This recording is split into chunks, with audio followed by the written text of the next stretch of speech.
Disc problems అంటే ఏంటి? ఇంట్లో వాటిని మనం మేనేజ్ చేసుకోవచ్చా? ఎలా పడుకోవాలి? ఎలాంటి జాగ్రత్తలు తీసుకోవాలి? డిస్క్ అన్నది ఒక స్పాంజీ షాక్ అబ్జర్బర్ లాగా రెండు ఎముకల మధ్యలో ఉండే మెత్తటి ఈ స్పాంజీ డిస్క్ని డిస్క్ అంటామండి. ఈ డిస్క్ అనేది చుట్టూ యాన్యులర్ లిగమెంట్ ఉంది, మధ్యలో జెల్ ఉంటుంది. ఎలాగైతే మనం వెహికల్కి టూ వీలర్కి ఎలాగైతే షాక్ అబ్జర్బర్ ఉంటుందో లోపల ఆయిల్ ఉండి చుట్టూ ఆయిల్ సీల్ ఎలా అయితే ఉంటుందో అలాగే ఇందులో కూడా ఈ డిస్క్లో కూడా ఈ వెన్నుపూసలో మనకు ఎముక ప్రొటెక్ట్ చేయడానికి మనం ఎగిరి దుంకినా జంప్ అయినా కూడా ఈ బోన్ తగలకుండా మనల్ని ప్రొటెక్ట్ చేసేదే డిస్క్ అండి. అదర్వైజ్ ఇది షాక్ అబ్జర్బర్. ఎప్పుడైతే మనం అన్టువర్డ్ ఇంజురీస్ అవటం, తెలియక వెహికల్లో పోతుంటే సడన్గా జంప్ అవడం, లేకపోతే జంపింగ్ యాక్టివిటీ చేసేటప్పుడు సడన్గా హిట్ అవ్వడం, ఎక్కువగా ఫోర్స్ పడడం, సడన్గా ముందుకు బెండ్ అవ్వడం, అంటే ఈ ఎముక ఇలా వంగిపోవటం వల్ల ఈ యొక్క డిస్క్ మీద ప్రెషర్ పడి ఈ చుట్టూ ఉండే ఆయిల్ సీల్ లాంటి ఫైబర్స్ పగిలిపోతాయి. ఎప్పుడైతే ఆయిల్ సీల్ లాంటి ఫైబర్స్ పగిలిపోతాయో లోపల ఉండే జెల్ అనేది బయటకు వస్తుంది. బయటకు వచ్చి ఏం చేస్తుంది, ఈ వెన్నుపూస నరం ఉంది, ఎల్లో కలర్లో వెన్నుపూస నరం ఉంది కదా, ఈ వెన్నుపూస నరాన్ని నొక్కుతుంది. అది లెఫ్ట్ నరాన్ని నొక్కితే లెఫ్ట్ సైడ్ మీకు నొప్పి షియాటికా రావడం, రైట్ సైడ్ నరాన్ని నొక్కితే రైట్ సైడ్ షియాటికా రావడం అనేది మనం చూస్తాం. అది ఎక్కువగా నడుములో నొప్పి స్టార్ట్ అయ్యి అది తొంటి ద్వారా కాళ్ళలోకి పాకేదాన్ని మనం షియాటికా పెయిన్ అంటాం. సో ఈ డిస్క్ ప్రొలాప్స్ వలన ఎప్పుడైతే ఈ డిస్క్ పగిలిపోయి వెనకాల వెన్నుపూసని కంప్లీట్గా నొక్కితే సెంట్రల్ డిస్క్ ప్రెషర్ అంటాము, దానివల్ల సివియర్ పెయిన్ వస్తుంది. అదే ఏదైనా పర్టికులర్ రైట్ అండ్ లెఫ్ట్ నరాన్ని నొక్కినప్పుడు దాని యొక్క సమస్య పెరుగుతుంది. ఇలాంటి సమస్య వచ్చినప్పుడు మనము దీన్ని డిస్క్ ప్రెషర్ కానీ డిస్క్ ప్రొలాప్స్ కానీ అంటాం. సో యూజువల్గా ఇది స్టేజ్ 1 to 3లో అంటాం. 25%, 50%, 75%, 100% ప్రెషర్ని బట్టి మనం బేసిక్గా first medicines, bed rest, belt, physiotherapy వల్ల ట్రీట్ చేస్తాము. సెకండ్ స్టేజ్లో కూడా వీటితో పాటు కొన్ని ఇంజెక్షన్స్ ఇచ్చి ట్రీట్ చేస్తాము. ఇది ఎలా తెలుస్తుంది? ఎక్స్రే వలన మనము ఈ రెండు ఎముకల మధ్యలో స్పేస్ తగ్గిపోవడం, ఎంఆర్ఐ సిటీ స్కాన్లో పర్టికులర్గా ఎక్కడ ఫైబర్స్ కట్ అయిపోయాయి, ఎక్కడ జెల్ టిష్యూ లాంటిది బయటకు వచ్చి నరాన్ని నొక్కుతుంది అనేది ఎంఆర్ఐ ద్వారా తెలుసుకుంటాం. తెలుసుకున్న తర్వాత పర్సంటేజ్ ఆఫ్ గ్రేడ్ని మనం 25, 50, 75, 100% ప్రెషర్ని చూస్తాము. ఫస్ట్ కన్జర్వేటివ్ ట్రీట్మెంట్ అంటే మెడిసిన్స్, ఫిజియోథెరపీ, బెల్ట్ ఇవ్వడము, కొన్ని జాగ్రత్తలు తీసుకోవడం, ఉండే పద్ధతులు మార్చుకోవడం, ట్రావెలింగ్ పద్ధతులు మార్చుకోవడం చెప్తాము. స్టేజ్ 2లో 3లో కూడా ఈవెన్ కొన్ని కన్జర్వేటివ్ ట్రీట్మెంట్తో పాటు లోకల్గా ఇంజెక్షన్స్ ఇస్తాము, ఫిజియోథెరపీ ఇస్తాము. సమ్ టైమ్స్ లేజర్ థెరపీ ద్వారా కూడా మనము, అంటే వితౌట్ సర్జరీ లేజర్ థెరపీ ద్వారా కూడా ఆ డిస్క్ని అబ్జార్బ్ చేసే పద్ధతులు చేస్తాము. స్టేజ్ 4లో మాత్రం ఎప్పుడైతే విపరీతంగా ప్రెషర్ పెరిగిపోయింది, 100% డిస్క్ ప్రెషర్ ఉంది, నరాల వీక్నెస్ వచ్చేసింది, 6 నెలల వరకు ఏ మందులు ఇచ్చినా కన్జర్వేటివ్ ట్రీట్మెంట్ ఇచ్చినా రికవరీ కాలేదంటే అలాంటి పద్ధతిని మనం ఇమ్మీడియట్లీ సర్జికల్ టెక్నిక్ ద్వారా ట్రీట్ చేయాల్సిన అవసరం ఉంటుంది. వృద్ధాప్యంలో వచ్చే కీళ్ళ నొప్పుల సమస్యని ముందు నుంచి రాకుండా ఉండడానికి ఎలాంటి జాగ్రత్తలు తీసుకోవాలి? వచ్చాక ఎలాంటి ట్రీట్మెంట్ తీసుకోవాలి? వృద్ధాప్యంలో మనం అబోవ్ 45-50 ఏజ్లో ఇందాక మనం చెప్పుకున్నట్టుగా nutrition deficiency, vitamin D, calcium deficiency, hormonal imbalance ఆడవాళ్ళలో ఎక్కువగా ఉంటుంది.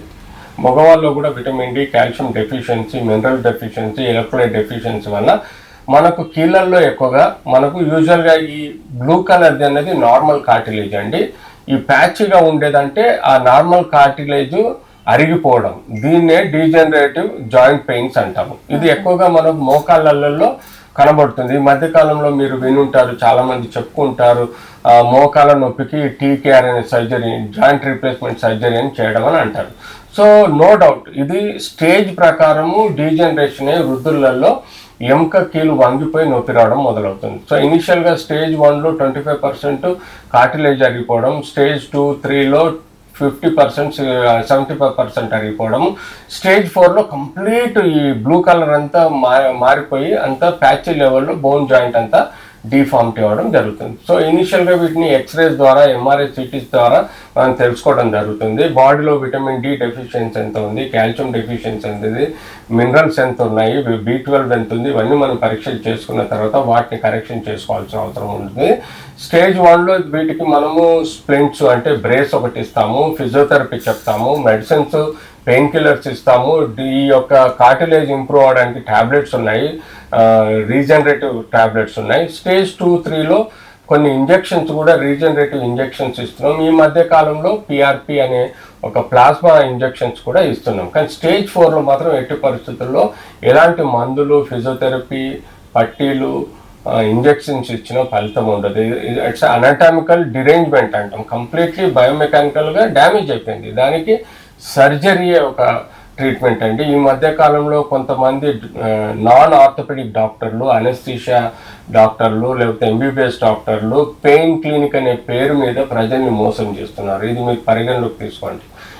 ఆపరేషన్ లేకుండా ఇంజెక్షన్ ఇచ్చి మేము మోకాలు ట్రీట్ చేస్తామనే ఒక దొంగ అడ్వర్టైజ్మెంట్స్ మీడియా ద్వారా ఇచ్చి ప్రజల్ని మోసం చేసి లక్షలు తీసుకొని ఆ జాయింట్ని మొత్తం చెడిపోయే విధంగా వాళ్ళు కరెంటు పెట్టి జాయింట్కు చుట్టూ కరెంటు పెట్టడం, జాయింట్ లోపలికి ఇంజెక్షన్స్ ఇవ్వడం, స్టెరాయిడ్స్ కూడా చుట్టూ ఇంజెక్షన్స్ని మిమ్మల్ని మభ్యపెట్టి మోసం చేస్తున్నారు. దయచేసి పరిగణించండి. స్టేజ్ 1లో medicines, physiotherapy, conservative is enough. Stage 2, 3లో కొన్ని ఇంజెక్షన్స్ ఉన్నాయి, రీజనరేటివ్ ఇంజెక్షన్స్ కానీ ప్లాస్మా థెరపీ, అది ఇవ్వటం వల్ల కొంత ఫలితం ఉంటుంది. కానీ స్టేజ్ 4లో మాత్రం ఎట్టి పరిస్థితుల్లో ఇంజెక్షన్ తీసుకోకండి. వాడు లక్షలు ఛార్జ్ చేసి 3 ఇంజెక్షన్లకు 3 లక్షలు అని చెప్పి మిమ్మల్ని మభ్యపెట్టి మోసం చేస్తున్నారు. స్టేజ్ 4 అనాటమికల్ డిరేంజ్మెంట్ని ఏ మందులు, ఇంజెక్షన్లు పనిచేయి, కేవలం అనాటమికల్ కరెక్షన్ చేయడమే. ఇంజన్లో ఎప్పుడైతే బేరింగ్ చర్రాలు ఇరిగిపోయి బేరింగ్ పూర్తిగా అరిగిపోతుందో ఆయిల్ పోసి లాభం లేదు, దాన్ని బేరింగ్ మార్చాల్సిందే. అలాగే స్టేజ్ 4 నీ డ్యామేజ్లో కంప్లీట్ జాయింట్ రీప్లేస్మెంట్ చేస్తేనే ఫలితం ఉంటుంది. కేవలం మందులు, ఇంజెక్షన్లు పోయటం వల్ల జాయింట్ రికవరీ కాదు. మోసపూరిత ప్రకటనలు చూడకండి, ప్రజల్ని మోసం చేస్తున్నారు. చాలా పెయిన్ క్లినిక్స్ మార్కెట్లో వచ్చాయి. వాళ్ళు ₹3 ఇంజెక్షన్, ₹3,000 ఇంజెక్షన్కు ₹1,00,000 కలెక్ట్ చేసి మీ దగ్గర మోసం చేస్తున్నారు. దానివల్ల ఫలితం లేదు.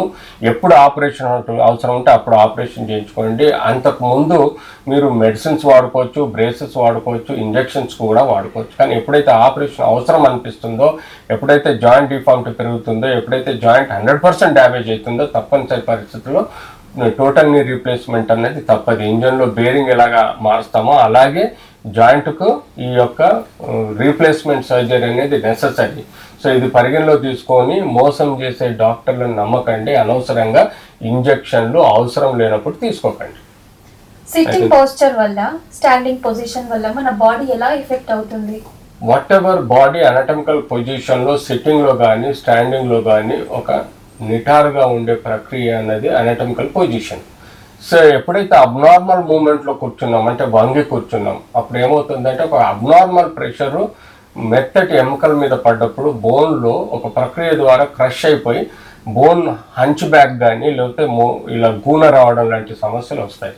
సో దీన్ని పరిగణలో తీసుకొని మీరు సిట్టింగ్ పొజిషన్లో మీరు వీలైనంత వరకు బ్యాక్ రెస్ట్, అంటే బ్యాక్కు సపోర్ట్ అయ్యే ఈ యాంగిల్ ఫోమ్ యొక్క బ్యాక్ సపోర్ట్ని తీసుకొని కూర్చోవడం అనేది చాలా ఇంపార్టెంట్. లైక్ మిలిటరీ మెన్ ఎలా ఉంటారో వాళ్ళు స్ట్రైట్గా కూర్చుంటారు. సో వాళ్ళ బాడీ కూడా కంప్లీట్ ఒక పొజిషన్లో ఉంటుంది, స్ట్రెంగ్త్ఫుల్గా ఉంటుంది. ఎవరైతే ఇప్పుడు సాఫ్ట్వేర్ ఇంజనీర్లు కానీ లేకపోతే ఎక్కువగా గంటలు చైర్లో కూర్చొని సెల్ ఫోన్తో పనిచేస్తూ ఉంటారో వాళ్ళకి ఎక్కువగా ఇన్వాలంటరీలీ వాళ్ళు వంగిపోతారు. ఆ వంగిపోవటం వల్ల వాళ్ళకి హంచ్ బ్యాక్ కానీ లేకపోతే గూన కానీ ఎర్లీ ఏజ్లలో వచ్చే సమస్యలు ఉంటాయి. సో కూర్చున్నప్పుడు నిటారుగా ఉండేటప్పుడు చేయడం నేర్చుకోండి. ఎక్కువ గంటలు మీరు నిలబడాల్సి వచ్చినప్పుడు ఒక కాలు కొంచెం ఒక 1/2 ఫీట్ కానీ ఫీట్ ఎత్తులో పెట్టి ఒక కాలు మీద లోడ్ తీసుకొని ఇంకో కాలుని రిలాక్సేషన్ పొజిషన్లో పెట్టుకోండి. 2 కాళ్ళను నిటారుగా పెట్టుకోవటం వల్ల మీ ఎనర్జీ లాస్ అయ్యేటప్పుడు ఈక్వల్గా 2 కాళ్ళ మీద మీరు అమౌంట్ ఆఫ్ ప్రెషర్ ఎక్కువగా వేసినప్పుడు తొందరగా ఎగ్జాస్ట్ అయ్యే ఆస్కారం ఉంటుంది, తొందరగా టైర్డ్ అయ్యే ఆస్కారం ఉంటుంది. తద్వారా మీరు చేయాలనుకున్న పనిని కూడా సాధించలేరు. సో గంటలు నిలబడ్డప్పుడు, కంటిన్యూస్ ఎండలో నిలబడ్డప్పుడు avoid continuous sun rays avoid.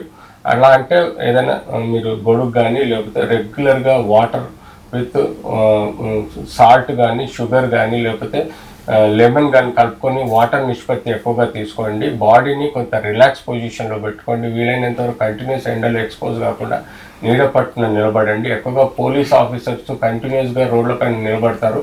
వాళ్ళకు వెరికోజ్ వెయిన్స్ అనే సమస్యలు వస్తుంటాయి. ఈ వెరికోజ్ వెయిన్ అనే సమస్యలు రాకుండా ఉండాలంటే వాళ్ళు నిలబడే చోటనే వీలైనంత వరకు ఒక కాల్ని నిటారుగా పెట్టినప్పుడు ఇంకో కాల్ని ఒక 1/2 ఫీట్ ఎత్తులో రిలాక్స్ అయ్యే పొజిషన్లో పెట్టుకోవడం వలన వెయిన్స్ మీద ప్రెషర్ పడదు.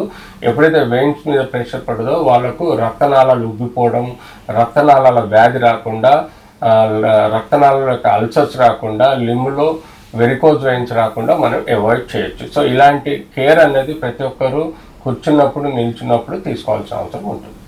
ఒక రోజులో వందల సంఖ్యలో ఆర్థోపెడిక్ సర్జరీస్, వేల సంఖ్యలో ఆపరేషన్స్ జరుగుతున్నాయి. ఇలా పెరుగుకుంటూ పోవడానికి కారణాలు ఏంటి? యూజువల్గా ఈ కాలంలో స్పీడ్ ఇస్ ద లైఫ్ అంటామండి. ఈ స్పీడ్ యుగంలో మనకు అన్వాంటెడ్ ఇన్వాలంటరీ ఇంజురీస్ కానీ డిజీజెస్ ఎక్కువగా ప్రాబల్యతున్నాయి. పొల్యూషన్ వలన అనుకోండి, ఇంప్రాపర్ న్యూట్రిషన్ వలన అనుకోండి, ఉండే పద్ధతులు అనుకోండి, స్పీడీ లైఫ్లో అన్యూజువల్ యాక్సిడెంట్స్ అనుకోండి, రోడ్ ట్రాఫిక్ యాక్సిడెంట్స్ అనుకోండి, ఇందాక చెప్పుకున్నట్టుగా మనకు వర్క్ స్ట్రెస్ అనుకోండి, లేకపోతే డెస్క్ జాబ్స్ అనుకోండి, వీటన్నిటి వలన ఆర్థోపెడిక్ సమస్యలు కీళ్ళల్లో వస్తున్నాయి, ఎముకల్లో వస్తున్నాయి, కండరాలలో వస్తున్నాయి, న్యూట్రిషనల్ ప్రాబ్లమ్స్ వస్తున్నాయి. ఇలాంటి సమస్యలు పెరుగుతున్నాయి. కాబట్టి ఈ మధ్య కాలంలో ఆర్థోపెడిక్ అనే ఒక డిపార్ట్మెంట్కి వర్క్లోడ్ పెరిగింది. ఈరోజు స్పీడ్ యుగంలో వచ్చే సమస్యల వలన కూడా మనకు ఆర్థోపెడిక్ ఇష్యూస్ పెరుగుతున్నాయి. సో మూమెంట్ ఈజ్ లైఫ్ అంటే ఏ వ్యక్తి కూడా ఇదివరకు పాతకాలంలో 6 వారాల నుంచి 6 నెలల వరకు బెడ్ రిడన్ అయినా పట్టించుకునేవాడు కాదు. కానీ ఇప్పుడు speed is the life, earning is the life. వాడు లేచి నిలబడి పని చేసుకోగలిగితేనే బతకగలుగుతాడు, వాడి కుటుంబాన్ని బతికించుకోగలుగుతాడు. ఇలాంటి స్పీడ్ యుగంలో లేటెస్ట్ టెక్నాలజీస్ బాగా పెరిగాయి. అంటే మైక్రో టెక్నిక్స్ ద్వారా కానీ, లేజర్ టెక్నిక్ ద్వారా కానీ, చిన్న కీహోల్ సర్జరీస్ ద్వారా కూడా, ఆర్థోపెడిక్ సర్జరీస్ ద్వారా మనము వాడిని 6 వారాలు పడుకునే దాన్ని 6 రోజులలో పనిచేసుకునే విధంగా చేసే టెక్నాలజీ ఇంప్రూవ్ అయింది. ఫర్ ఎగ్జాంపుల్ ఒక ఫ్రాక్చర్ అయింది, ఒక కాలంలో పట్టీలు వేసేసి 6 వారాల నుంచి 6 నెలలు పండే పెట్టేవాడు. కానీ ఇప్పుడు అలా కాదు. ఇప్పుడు ఫ్రాక్చర్ అయిన రోజే ఆపరేషన్ చేసి చిన్న కీ హోల్ ద్వారా ఒక రాడ్ స్క్రూ వేయటం వల్ల ఆ వ్యక్తి రెండో రోజే పని చేసుకునే విధంగా మనం చేయవచ్చు. ఇలాంటి ప్రక్రియ new techniques, laser techniques, endoscopic techniques, arthroscopic techniques పెరిగినాయి కాబట్టి నెంబర్ ఆఫ్ సర్జరీస్ పెరిగాయి. తద్వారా వ్యక్తి కూడా తొందరగా కోలుకోవడము, తొందరగా పనిలోకి పోవడం, తొందరగా తన ఎర్నింగ్ లైఫ్ని స్టార్ట్ చేయడం, తన ఫ్యామిలీ లైఫ్ని, తన సోషల్ లైఫ్ని ఇంప్రూవ్ చేసుకోవడం. తద్వారా ఈ యొక్క సర్జికల్ టెక్నిక్స్ కూడా చాలా ఇంప్రూవైజ్డ్ అయినాయి. ఇదివరకు 10-20 కుట్లేసి ఆపరేషన్ చేస్తారు, ఇప్పుడు అలా కాదండి. షార్ట్ సూచర్స్ అంటే 2-3 కుట్లు కానీ లేకపోతే కుట్లు లేకుండా కూడా చేసే ప్రక్రియలు వచ్చాయి. కాబట్టి సర్జికల్ టెక్నిక్స్ వచ్చాయి కాబట్టి ఇది చాలా అడ్వాంటేజ్ ఉంది. కాబట్టి ప్రజలు కూడా ఎర్లీగా రికవర్ అయ్యి తన పని తను చేసుకుంటున్నాడు, సోషల్గా ప్రొఫెషనల్గా హ్యాపీగా ఉంటున్నాడు. కాబట్టి ఈ సర్జికల్ స్కిల్స్ అనేది పెరిగినాయి. బోన్ హెల్త్ కి సంబంధించి చాలా మంచి ఇన్ఫర్మేషన్ ఇచ్చారు. మీ అమూల్యమైన సమయాన్ని మాకు కేటాయించినందుకు థ్యాంక్ యూ సో మచ్. ఇదండి బోన్ హెల్త్ కి సంబంధించిన ఇన్ఫర్మేషన్. మరొక ప్రముఖ వ్యక్తి ఇంటర్వ్యూతో మళ్ళీ కలుద్దాం. Stay tune with L news. Thanks for watching. Sahana signing off.